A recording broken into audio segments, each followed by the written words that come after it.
the informative point for me was really travel, being surrounded by nature. Something that really resonates with me about that, and something quite magical about being out in nature. I just started recording sounds just out of curiosity, and then that started building the template for what this would be.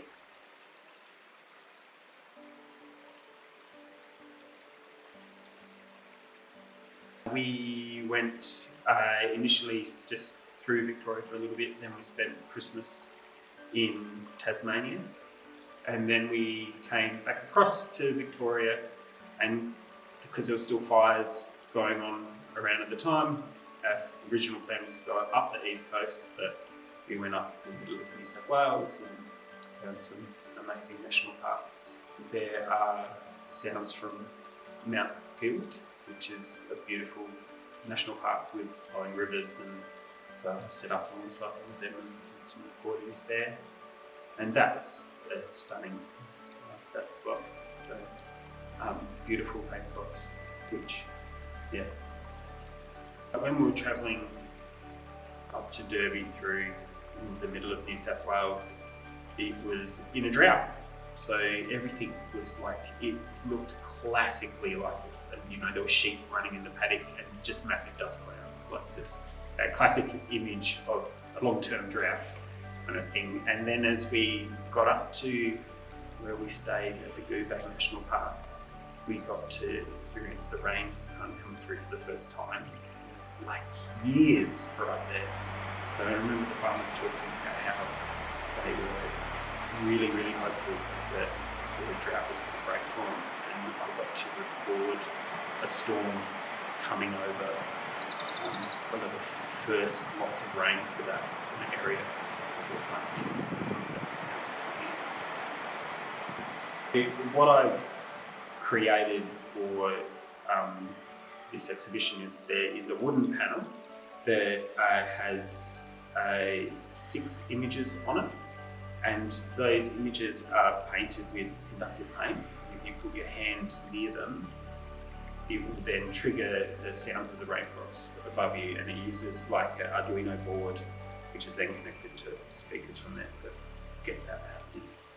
For me and as an illustrator, it kind of adds this whole other dimension to drawing. Like all of a sudden I can draw a picture that you can come up and touch and then cause an effect. So it's this marrying of really, really old art form with this new kind of technology, and I'm just so fascinated with it, like what can be done with it. The illustrations are all little characters, and they are all kind of hidden and small in nature, often with native birds, but they are about that magic in nature. I love to get people thinking about the wonder in the normal. So, and sometimes imagination is the key to that. So, like kids just imagine stuff all the time. Like, yep, fairies, yep, whatever. So dragons, whatever it may be, it's just there for them. But I think adults need reminding of that, and like just having like hidden little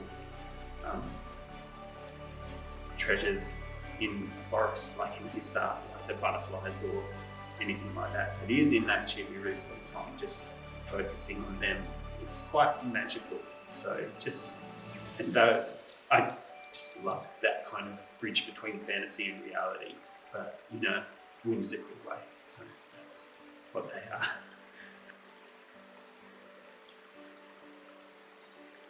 Like, I want the Wildwoods to keep growing. I want it to be something that can give people a little bit of space and create a different experience for them in their day-to-day, and give them time to stop